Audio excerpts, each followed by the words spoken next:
नमस्ते दोस्तों, आइए हम आज से शुरू करते हैं क्लास 10th का बिहार बोर्ड में जो ट्यूशन पुस्तक है संस्कृत का, उसको हम लोग अच्छे ढंग से आज से पढ़ेंगे और इसका सीरीज मैं चलाऊंगा और उस पूरी किताब को जल्दी से जल्दी ख़त्म करने का प्रयत्न करूंगा। तो आप इसको देख सकते हैं, अपने दोस्तों में शेयर कर सकते हैं। तो चलिए इसको स्टार्ट करते हैं, ठीक है। प्रथमा पाठ मंगलम लिखा है। उपनिषदः, उपनिषद तो आपको पता है, उपनिषद 108 होते हैं। लिखा है उपनिषदः वैदिक वाडमस्य अंतिम भागे दर्शन शास्त्रस्य सिद्धांतनान प्रकटयन्ति। मतलब कह रहा है कि उपनिषद है वैदिक वाडमस्य। वाडमस्य मतलब क्या होता है पता है आपको? वाडमस्य, वाडमस्य मतलब होता है वाडमस्य, वाडमस्य मतलब होता है बाबू साहित्य। वाडमस्य मतलब क्या होता है? साहित्य होता है, साहित्य। तो लिखा है उपनिषदः वैदिक वाडमस्य, मतलब उपनिषद और वैदिक साहित्य में। उपनिषदः वैदिक वाडमस्य अंतिम भाग है, उसके अंतिम भाग में उपनिषद और उपनिषद वैदिक साहित्य के, उपनिषद जो कि वैदिक साहित्य है, उपनिषदः वैदिक वाडमस्य अंतिम भाग है, उसके अंतिम भाग में दर्शन शास्त्रस्य, जो दर्शन शास्त्र का जो सिद्धांतनान प्रकटयन्ति, जो सिद्धांत दे रहा है उसको हम प्रकट करते हैं। मतलब कह रहा है उपनिषदः वैदिक वाडमस्य अंतिम भागे दर्शन शास्त्रस्य सिद्धांतनान प्रकटयन्ति। मतलब उपनिषद और वैदिक साहित्य के अंतिम भाग में जो दर्शन दिया है, जो दर्शन शास्त्र का जो सिद्धांत दिया है उसको प्रकट करते हैं। लिखा है फिर आगे सर्वत्र परम पुरुषस्य, यहाँ परम पुरुष आपको परमात्मा को बोला है, परम पुरुष मतलब भगवान को बोला है। सर्वत्र हर जगह, सर्वत्र परम पुरुषस्य परमात्मना महिमा प्रधानतया ज्ञेयते। कह रहा है कि सर्वत्र परम पुरुषस्य, सर्वत्र परम पुरुषस्य यानी सब जगह परम पुरुषस्य परमात्मना, माने उस श्रेष्ठ पुरुष परमात्मा की, परम पुरुषस्य यानी उस श्रेष्ठ परम पुरुष परमात्मा की महिमा प्रधानतया ज्ञेयते, उसके प्रधान, उसके महिमा का प्रधान रूप से गायन हुआ है। फिर से सुनिए, कह रहा है कि सर्वत्र परम पुरुषस्य परमात्मनः महिमा प्रधानतया ज्ञेयते। मतलब कह रहा है कि सब जगह श्रेष्ठ पुरुष परमात्मा की महिमा का प्रधान रूप से गायन हुआ है। आगे क्या कह रहा है? तेनः, तेनः मतलब उसी, तेनः परमात्मना यानी उसी परमात्मा से, तेनः परमात्मना उसी परमात्मा से जगत इस संसार व्याप्त अनुशासितम, व्याप्त और अनुशासित है, परिपूर्ण और अनुशासित है। कह रहा है कि तेनः परमात्मना जगत व्याप्त अनुशासितम चास्ति, मैंने कह रहा है कि उसी परमात्मा से सारा संसार जो है, पूरा संसार जो है व्याप्त है और अनुशासित है, ठीक है। फिर क्या लिख रहा है? स एवं सर्वेषां तपसां परम लक्ष्य, यानी स एवं सर्वेषां यानी सबों की, स एवं सर्वेषां तपसां यानी सबों की यही तपस्या है। स एवं सर्वेषां तपसां परम लक्ष्य, मैंने कह रहा है कि सबों की तपस्या का लक्ष्य उसी को प्राप्त करना है, उसी को प्राप्त करने का सबका परम लक्ष्य है। फिर उसके बाद क्या कह रहा है कि अस्मिन् पाठे परमात्मपरः उपनिषदां पदात्मकं पंचम मंत्रा संकलिता सन्ति। मैंने कह रहा है कि अस्मिन् पाठे यानी इस पाठ में, अस्मिन् पाठे में इस पाठ में परमात्मपरः उस परमात्मा की उपनिषदां पदात्मकं पंचम मंत्रा संकलिता सन्ति। मैंने कह रहा है कि उस पाठ में, इस पाठ में उस परमात्मा की प्राप्ति हेतु उपनिषदां पदात्मकम उपनिषद से जो पद के रूप में पंच मंत्र, 5 ठो मंत्र संकलिता सन्ति, 5 मंत्र श्लोक के रूप में, पद के रूप में या फिर श्लोक के रूप में संकलित किया गया है। चलिए एक बार शुरू से फिर से पढ़ते हैं। कह रहा है उपनिषदः वैदिक वाडमस्य अंतिम भागे दर्शन शास्त्रस्य सिद्धांतनान प्रकटयन्ति। सर्वत्र परम पुरुषस्य परमात्मनः महिमा प्रधानतया ज्ञेयते। तेनः परमात्मनः जगत व्याप्त अनुशासितं चास्ति। स एवं सर्वेषां तपसां परम लक्ष्यम्। अस्मिन् पाठे परमात्मपरः उपनिषदां पदात्मकं पंचम मंत्रा संकलिता सन्ति। मतलब कहने का अर्थ है बाबू, कह रहा है उपनिषद और वैदिक साहित्य के अंतिम भाग में जो दर्शन शास्त्र का सिद्धांत है उसको प्रकट किया जा रहा है। सर्वत्र परम पुरुषस्य परमात्मनः महिमा प्रधानतया ज्ञेयते, मैंने कह रहा है सब जगह श्रेष्ठ पुरुष परमात्मा की महिमा का प्रधान रूप से गायन हुआ है या फिर गायन होता है। फिर उसके बाद कह रहा है तेनः यानी उसी, तेनः परमात्मा उसी परमात्मा से, कह रहा है उसी परमात्मा से जगत व्याप्त अनुशासितम, जो जगत है ना वह अनुशासित है, वह परिपूर्ण और अनुशासित है। फिर कह रहा है कि स एवं सर्वेशाम तपसाम परम लक्ष्य, और सबों की तपस्या का लक्ष्य उसी को प्राप्त करना है। सभी कोई तपस्या करता है, उस परम पुरुष परमात्मा को ही प्राप्त करने का लक्ष्य रखा है।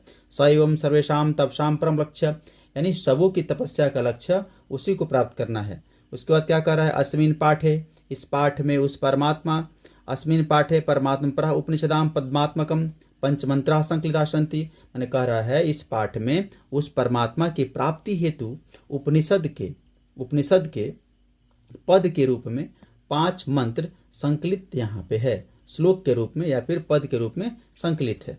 समझ में आया? आगे देखते हैं, नेक्स्ट देखते हैं बाबू। देखिए यहाँ जो आपसे ऊपर में कहा है उपनिषद से पद के रूप में जो 5 मंत्र संकलित है, ठीक है, तो हमको पता है उपनिषदों की संख्या 108 होती है। उपनिषदों की संख्या कितनी होती है? 108 होती है, ठीक है, टोटल 108 होती है। उसमें जो ईशावास्य उपनिषद है, ईशावास्य उपनिषद यहाँ पर आपको सामने दिख रहा होगा, ईशावास्य उपनिषद, उसका पहला मंत्र दे रहा है यहाँ पे। चलिए इसको पढ़ते हैं। इसका पहला मंत्र कह रहा है हिरण्यमेन पात्रेण सत्य सापिहितम मुखम। अब देखिए यहाँ पे थोड़ा सा लिख रहा हूँ, आपको दिखाई दे रहा होगा कि हिरण्यमयन जो होता है, हिरण्यमयन का अर्थ होता है आपको स्वर्ण से बना हुआ, सोने से बना हुआ, सोने से बना हुआ। तो कह रहा हिरण्यमेन पात्रेण, सोने से बना हुआ पात्र जो है, बर्तन है। हिरण्यमेन पात्रेण, पात्रेण का अर्थ होता है पात्र से, पात्र द्वारा, ठीक है, पात्र से या फिर पात्र द्वारा। सोने के पात्र से जो बना है, सोने के पात्र द्वारा जो बना है बर्तन, पात्र मतलब बर्तन भी होता है, ठीक है, बर्तन ही होता है, पात्र मतलब होता है पात्र से। तो हिरण्यमेन पात्रेण सत्य सापिहितम मुखम, कह रहा है कि सत्य का मुख जो है, सत्य सापिहितम मुखम, सत्य के जैसा जो मुख है वह पिहितम मुखम, मन पिहितम का अर्थ होता है, अपिहितम का अर्थ होता है ढका हुआ, ठीक है, अपिहितम का अर्थ होता है अपिहितम या फिर लिखिएगा केवल पिहितम, पिहितम का अर्थ होता है बाबू ढका हुआ।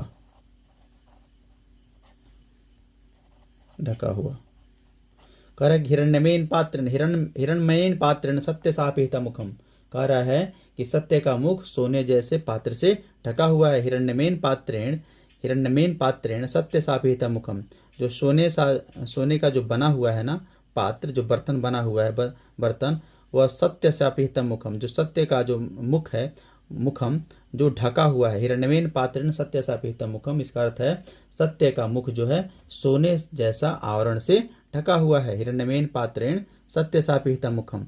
उसके बाद क्या लिखा है, तत्वम पूषण पार्विणु सत्य धर्माय दृष्टये। फिर उसके बाद कह रहा है तत्वम, पूषण का अर्थ होता है सूर्य भगवान, कहता है तत्वम उसे तुम, तत्वम मतलब उसे तुम, पूषण हे सूर्यदेव उसे तुम, पार्विणु का अर्थ क्या होता है, हटा दो, अपार्विणु, देखो पूषण अपार्विणु सत्य धर्माय दृष्टये, ताकि सत्य और धर्म को देखा जा सके, सत्य और धर्म की प्राप्ति के लिए दृष्टय का अर्थ होता है प्राप्ति के लिए। दृष्टय का अर्थ क्या होता है, दृष्टय, यहाँ पे आप देखिए, दृष्टय का अर्थ होता है दृष्टय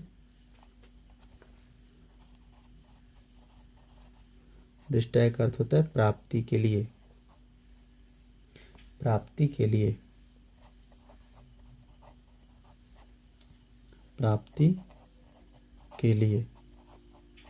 ठीक है। तो कह रहा है कि तत्वम पूषण पार्विणु उसे तुम हे सूर्यदेव उसे तुम हटा दो, पार्विणु कर दो, उस आवरण को आप हटा दे, ताकि सत्य धर्माय दृष्टय, ताकि सत्य और धर्म की प्राप्ति हो सके। फिर से देखिए, कह रहा है हिरण्यमेन पात्रेण सत्य सापेतम मुखम तत्वम पूषण पार्विणु सत्य धर्माय दृष्टये। कह रहा है कि सत्य का मुख सोने के आवरण से ढका हुआ है। सत्य का मुख जो है, सत्य का मुख जो है वो ढका हुआ है सोने के पात्र से।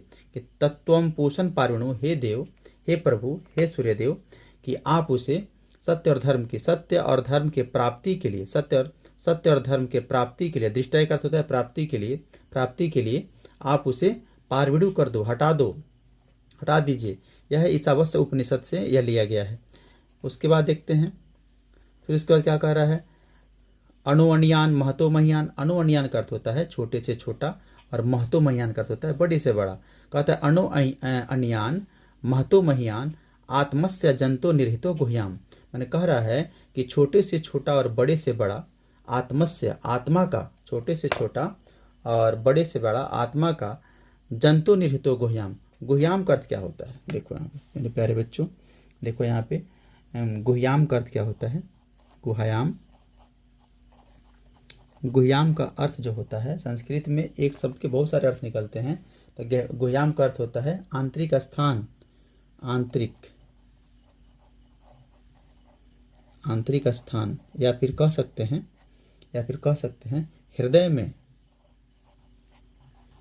हृदय में गुह्याम का अर्थ क्या होता है, हृदय में या फिर आंतरिक स्थान, हृदय में। कह रहा है कि अणुवणियान महतो महियान आत्मस्य जंतो निर्हितो गुह्याम। मैंने कह रहा है कि छोटे से छोटा और बड़े से बड़ा आत्मा में, आत्मा का जंतो निर्हितो गुह्याम।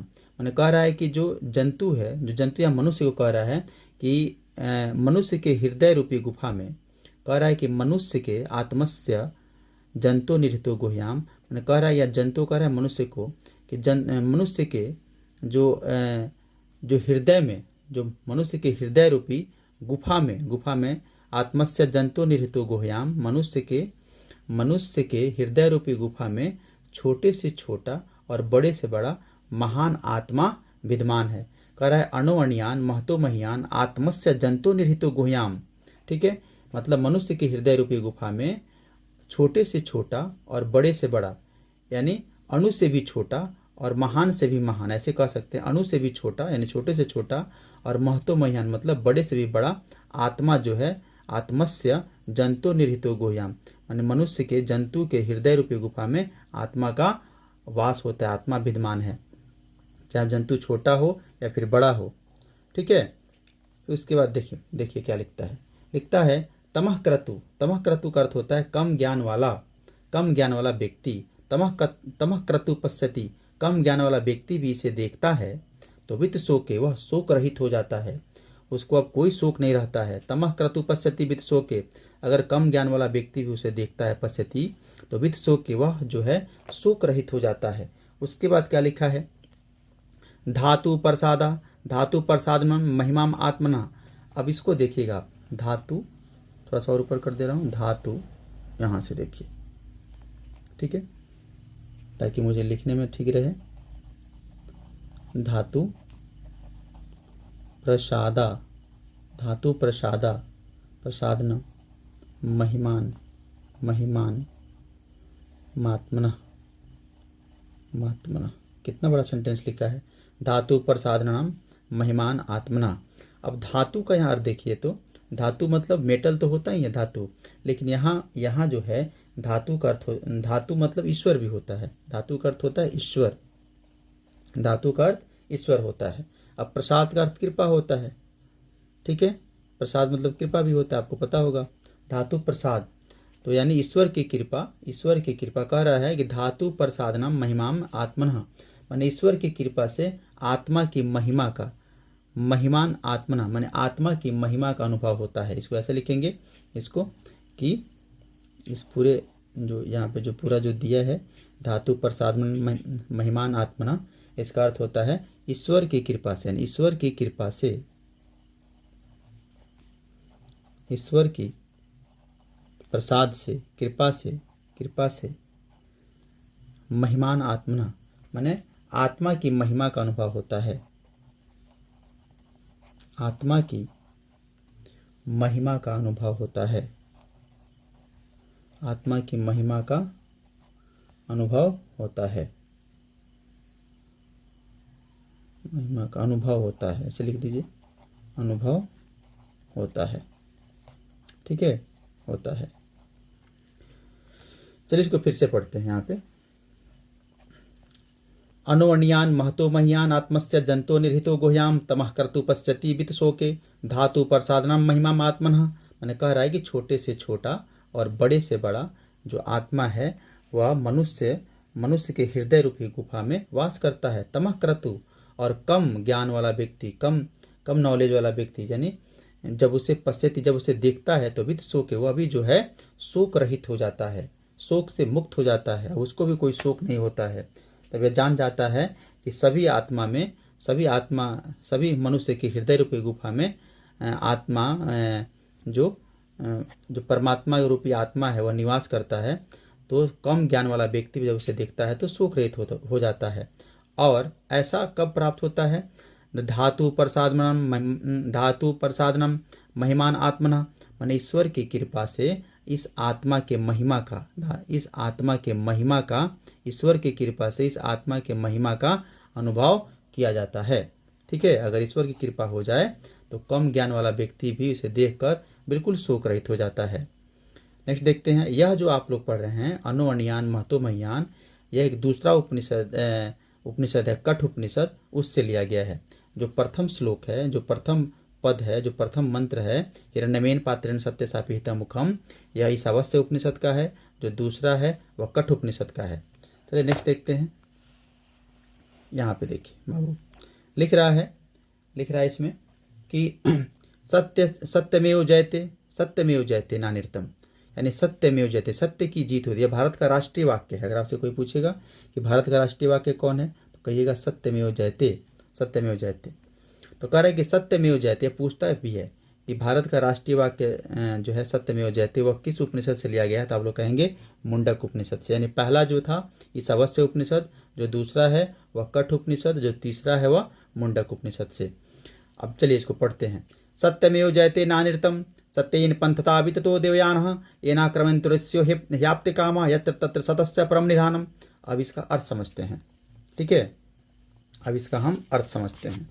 देखिए मेरे प्यारे बच्चों, कह रहा है कि सत्यमेव जयते नानिर्तम, यानी सत्य की जीत होती है, झूठ की नहीं। इसका अर्थ यही हुआ कि सत्य की जीत होती है, झूठ की नहीं। अब उसमें क्या है, कह रहा है कि सत्येन पंथता, जो सत्य का जो पथ है, इसका तो अर्थ समझ में आ गया आपको। सत्यमेव जयते, सत्य की जीत होती है, नानिर्तम यानी झूठ की नहीं। फिर उसके बाद कह रहा है सत्येन पंथता, जो सत्य का जो पथ है, सत्य का जो रास्ता है, वह बीततो देवयाना, वह विस्तृत होता है, वह विस्तारित होता है। कहाँ तक? देवयाना, देवताओं के समीप तक। ठीक है, कह रहा है सत्यमेव जयते नानिर्तम, सत्य की जीत होती है, झूठ की नहीं। और सत्येन पंथता विततो देवयाना, यानी सत्य से ही देवलोक का रास्ता प्राप्त होता है, सत्य से ही आप देवलोक जा सकते हैं। सत्येन पंथता विततो देवयाना, सत्य का जो पथ है उसका वह कहाँ तक विस्तार है? देवताओं के पास तक, देवलोक तक उसका विस्तृत है, विततो देवयाना। उसके बाद क्या लिखा है? एना क्रमन्त्यो ऋष्यो ह्याप्त कामः, एना क्रमन्त्यो ऋष्यो ह्याप्त कामः। चलो इसको देखते हैं, एना क्रमन्त्यो ऋष्यो क्या लिखा हुआ है। देखिए बाबू मेरे प्यारे बच्चों, यहाँ पे देखना। अगर आपको अच्छा लगे संस्कृत मेरे से पढ़ के तो प्लीज़ आप इसको शेयर कीजिएगा और फॉलो कीजिएगा, लाइक कीजिएगा और सब्सक्राइब कीजिएगा। एना क्रमन्त्यो क्रमन्त्रिस्यो। ठीक है, फिर से इसको लिख रहा हूँ, थोड़ा सा गलती लिख दिया मैं, रेड पेन का यूज कर रहा हूँ तो आपको ज़्यादा साफ दिखेगा। चलिए तो इसका अर्थ समझा रहा हूँ। लिखा है बाबू, एना क्रमन्त्रिस्यो, जैसे आप इसको तोड़िएगा ना, इसका विभाजन कीजिएगा तो इसमें से क्या निकलेगा? देखिए तो एक में लिखा हुआ है तो इससे निकलेगा आपको एन। देखिए तो एन है ना, एन। उसके बाद एना आक्रमन्त्यो, यानी आक्रमंती, इसको कहेंगे आक्रमंती।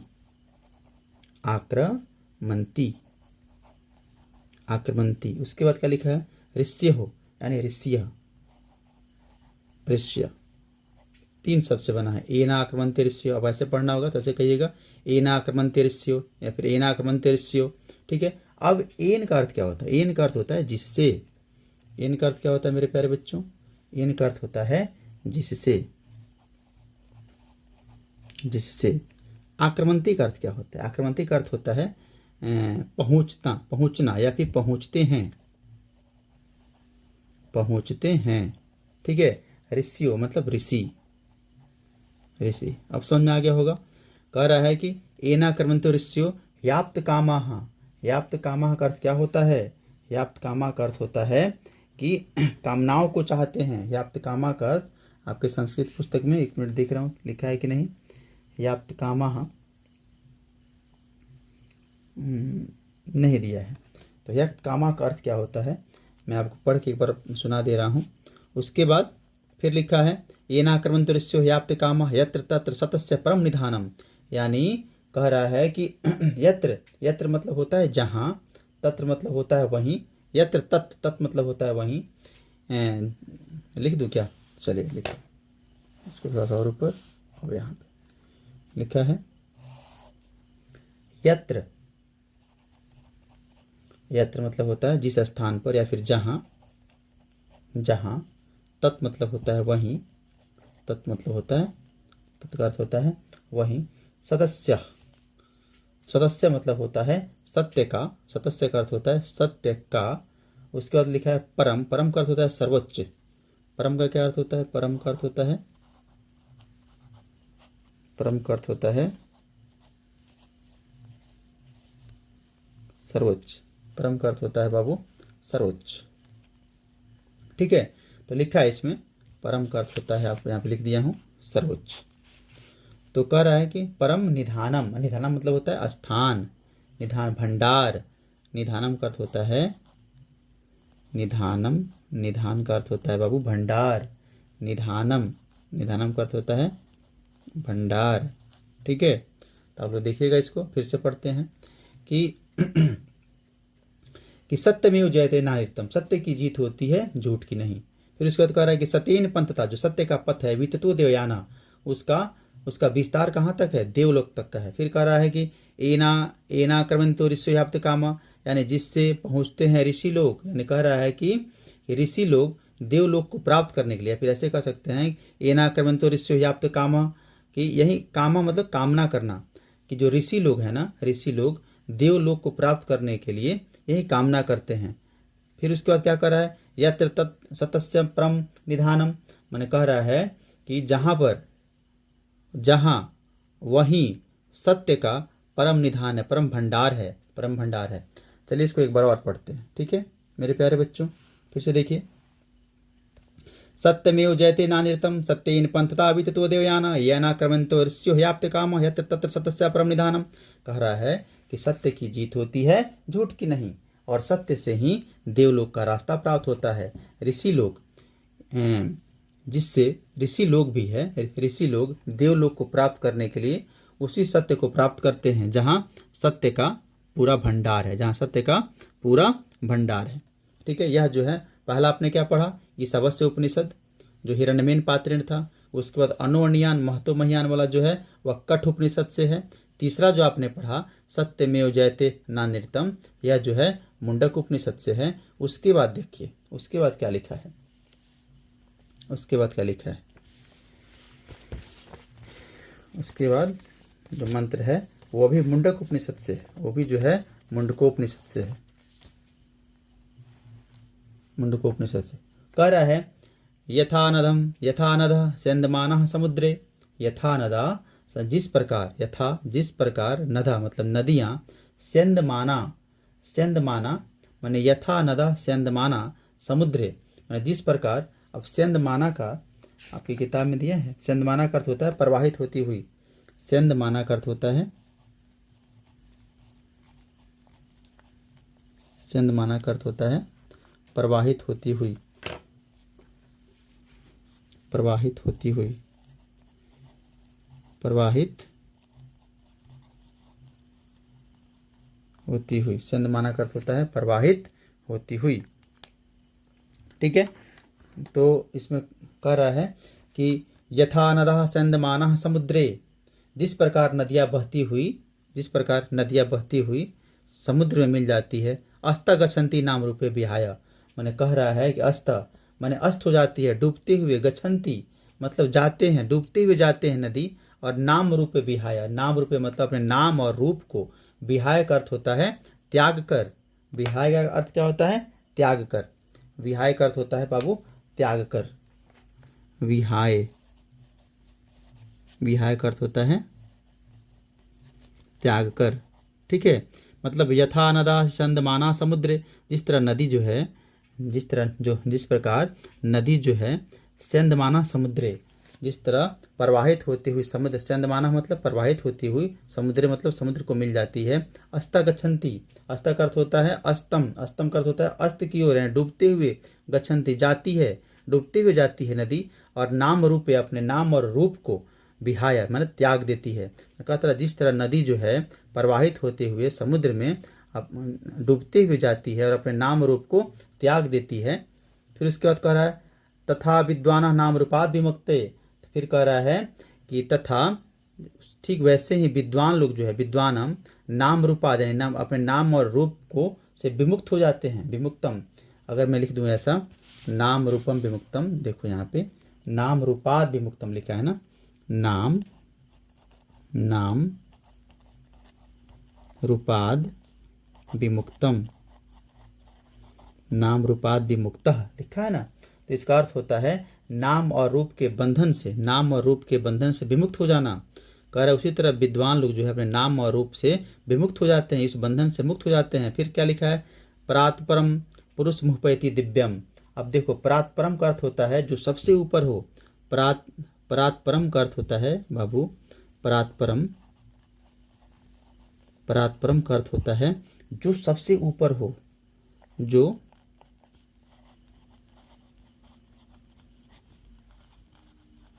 सबसे ऊपर हो। कह रहा है परात्म परम पुरुष मुपैति दिव्यम, पुरुष मुपैति का अर्थ होता है, देखो पुरुष मुपैति का आप क्या देखिएगा, ऐसे देखिए पुरुष मुपैति लिखा है ना, पुरुष मुपैति यहाँ पे लिखा है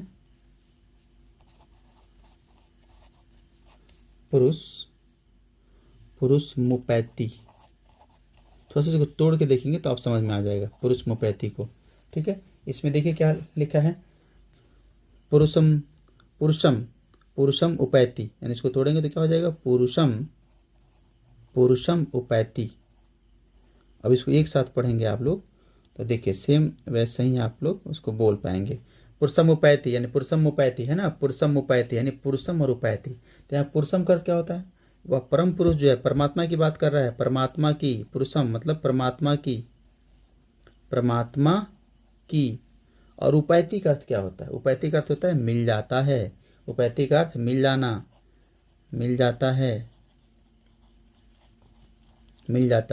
ठीक है, तो परमात्मा परम पुरुष मुपैति दिव्यम, जो दिव्यम है देवताओं जैसा, दिव्यम का अर्थ क्या होता है, देवताओं जैसा वो बन जाता है।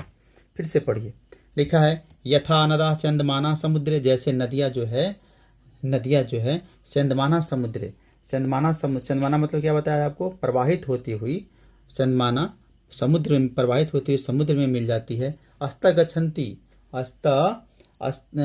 अस्तम गच्छन्ति, कह रहा है कि डूबते हुए जाती है, अस्तम मतलब होता है डूबते हुए है, फिर अस्त की ओर, अस्तम गच्छन्ति नाम रूपे ब्याह है।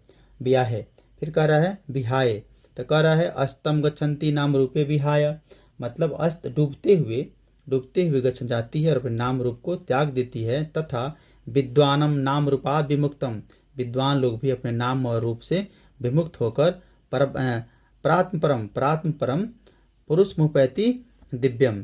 ठीक है कि उसमें जो सबसे ऊपर अपने मतलब प्रात्म परम पुरुष मुपैति दिव्यम, मतलब कह रहा है बाबू कि जिस प्रकार नदियाँ बहती हुई अपने नाम और रूप को त्याग कर समुद्र में मिल जाती है, उसी प्रकार विद्वान नाम और रूप को त्याग कर सबसे ऊपर जो है परम पिता परमेश्वर जो है पुरुष मुपैति दिव्यम, उसको प्राप्ति करना चाहते हैं। प्रात्म परम का अर्थ होता है जो सबसे ऊपर है पर, और पुरुष मतलब परमात्मा में मिल जाना चाहते हैं।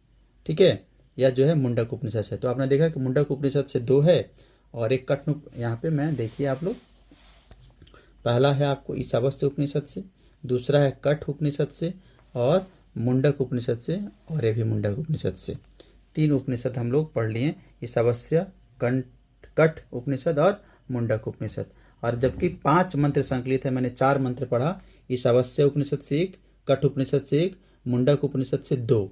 तो हमने 4 मंत्र पढ़ा, यानी एक मंत्र इस बुक के पीछे है। ठीक है, चलिए उसको देखते हैं।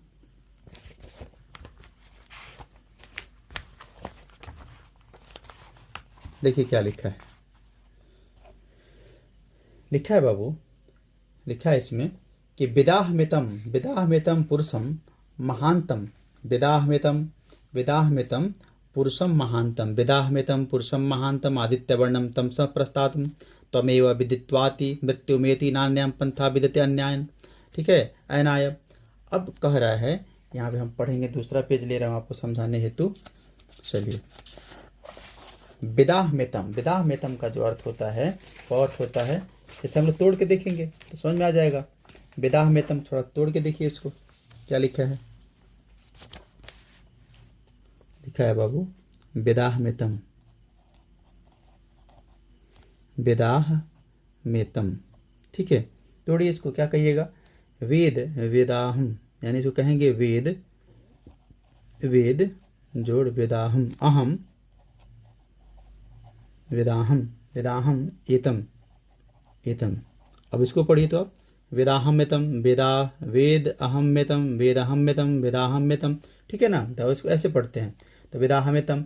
अब वेद का अर्थ होता है जो ज़्यादा कुछ जानता हो, या फिर जानता हूँ, ऐसे कर दो, जानता हूँ। अहम मतलब होता है मैं, और एतम होता है इसको। एतम का अर्थ क्या होता है, इसको, यानी इसको मैं जानता हूँ, मैं इसको जानता हूँ। मैं इसको कह रहा है कि वेदाहमेतम पुरुषम महानतम, कि मैं इस पुरुषम, इस जो परमात्मा स्वरूप जो पुरुष है, जो महान है, उसको मैं जानता हूँ। वेदाहमेतम पुरुषम महानतम, यानी कह रहा है कि, या फिर बहुत लोग फिर ऐसे भी बोलता है कि या फिर ऐसे हम कह सकते हैं कि वेदाहमेतम पुरुषम महानतम, या फिर ऐसे भी कहा जाता है कि मुझे ही परम पुरुष जानो। वेदाहमेतम, मुझे ही परम पुरुष जानो, ऐसा परमात्मा खुद कह रहे हैं कि मुझे ही परम महान पुरुष जानो। या फिर अगर ऐसे पढ़ना है तो मैं जानता हूँ इसको, किसको, पुरुषम महानतम, इस पुरुष के महानतम को, इस भगवान के महानता को मैं जानता हूँ। वेदाहमेतम, मैं जानता हूँ इसको, परम पुरुषम महानतम, जो पुरुष, जो महान पुरुष है, भगवान जो है, उसको हम जानते हैं। फिर कह रहा है कि उसके बाद आदित्य वर्णम तमसः प्रस्तात, आदित्य वर्ण तमसः प्रस्तात। आदित्य वर्ण मतलब सूर्य के समान तेजस्वी, जो सूर्य के समान तेजस्वी। कह रहा है कि आदित्य वर्णम तमसः प्रस्तात है, सूर्य के समान तेजस्वी, जो तमसः मतलब होता है अंधकार, और प्रस्तात जो उसको परास्त कर चुका है, जो माने सूर्य के समान तेजस्वी, जो अंधकार को परास्त कर चुका है, जो अंधकार से परे है, त्वमेव विदित्वाति मृत्युमेति। तो कह रहा है त्वमेव, यानी त्वमेव में देखिएगा, तम और एव यानी उसी, त्वमेव विदित्वाति यानी उसी को जानकर मृत्यु से परे हो जाते हैं। उसको जो जानेगा ना, इस परम पुरुष को, तो मृत्यु से क्या हो जाता है, परे हो जाता है। फिर कह रहा है नान्या पंथा विद्यते अन्याय, विद्यते अयनाय। ठीक है, यानी कह रहा है कि इसके अलावा कोई दूसरा मार्ग, नान्या पंथा विदितो अन्याय, इसके बाद दूसरा कोई मार्ग आने वाला नहीं है। यानी आत्मज्ञान के बिना मोक्ष की प्राप्ति संभव नहीं है। एक बार और इसको पढ़ते हैं।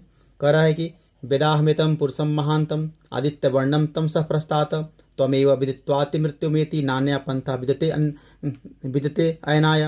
मैंने कह रहा है कि मुझे ही परम पुरुष मानिए, मैं ही परम पुरुष हूँ, परमात्मा हूँ, जानो।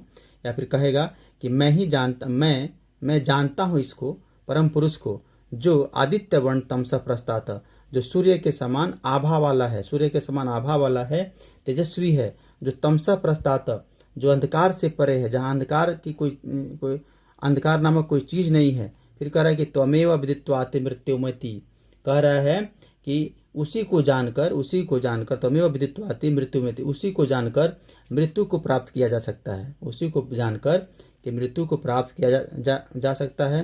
फिर क्या लिखा है, नान्यः पंथा विद्यते अन्याय, कि अर्थात इसके अलावा, नान्यः पंथा, इसके अलावा और कोई मार्ग नहीं है। ठीक है, ये आपका श्वेताश्वतर उपनिषद से है, श्वेताश्वतर उपनिषद से है, श्वेताश्वतर उपनिषद से है। ठीक है बेटा, तो इसको आप लोग पढ़िए और कहेंगे तो एक बार और इसको रिवाइज कर दूं। अभी 35 मिनट हुआ है, चलिए उसको एक बार और फटाक से देखते हैं। आपको भी संस्कृत पढ़ के बता रहा हूँ मैं। यहाँ पे देखिए शुरू से, चलिए शुरू से देखिए कि कह रहा है उपनिषद वैदिक वर्णमस्य अंतिम भागे दर्शन शास्त्र से सिद्धांतनान् प्रकटयति सर्वत्र परम पुरुषस्य परमात्मना महिमां प्रधानयते गीयते तेन परमात्मना जगत व्याप्तनुशासितं चासिति स्वयं सर्वेषां तपसां परम लक्ष्यम् अस्मिन् पाठे परमात्मा पर उपनिषदां पदात्मकं पंचमंत्र संकलिता सन्ति। तो समझ में आ गया होगा आपको। फिर कर हिरण्यवेन पात्रेण सत्यसापेतं मुखं तत्त्वं पूषन् पार्विणु सत्यं धर्मायाधिष्ठये अनुवणीयान् महतो मह्यान् आत्मस्य जंतो निर्हितो गुह्यां तमः क्रतु पश्यति वित्त शोके धातु प्रसादनं महिमाम् आत्मना सत्यमेव जयते नानिरतं सत्यमेव सत्येन पंथता विततो देवयान येना कर्मन्तो ऋष्यो ह्याप्त कामः यत्र तत्र सत्यस्य परम निधानं यथा नदा स्यन्दमाना समुद्रे अस्तगच्छन्ति नामरूपे विहाय तथा विद्वान् नामरूपाद् विमुक्तं परात्म परम पुरुषमुपैति दिव्यम। उसके बाद लास्ट में लिखा है वेदाहमेतं पुरुषं महांतम आदित्यवर्णम तम स प्रस्तातम त्वमेव विदित्वाति मृत्युमेति नान्य पंथम विद्यते अयनाय। तो इसमें हमने आपको पूरा पढ़ा और उम्मीद करता हूँ कि आपको इसका अर्थ समझ में आ गया होगा। ठीक है, अब इसको आप लोग थोड़ा सा इसको 2-3 बार आप पढ़िएगा तो आपके समझ में आ जाएगा और इसका अर्थ जो है खुद से आप लिखना शुरुआत कीजिएगा। मैंने जो बताया है हो सके तो आप वीडियो को पॉज कर करके इसका अर्थ लिखिए और 2-3 बार पढ़िए। मंगलम पाठ बहुत इंपॉर्टेंट है, हर साल एग्जाम में इसे पूछता है। अब इसके बाद जो आप देखिएगा, इसके बाद जो यहाँ पे एक पदेन उत्तर बदता, यह सब खुद से बनाइए। पहले पढ़िए और उसके बाद खुद से इसको बनाइए। ठीक है, अगर आप कहेंगे तो मैं इसके लिए आपको नोट्स बना के मैं आपको फिर पढ़ा दूंगा। ठीक है बाबू, बाय। कल मिलते हैं एक दूसरे चैप्टर को लेकर। संस्कृत इसको हम रेगुलर रखेंगे जब तक संस्कृत आपका बुक ख़त्म ना हो जाए। ठीक है, थैंक यू। अगर अच्छा लगे तो प्लीज़ सब्सक्राइब कीजिए और अपने दोस्तों के साथ शेयर कीजिए, लाइक कीजिए। इसके अलावा तो कुछ करना नहीं है, बाकी खूब मन लगा कर पढ़ाई कीजिए। Thank you.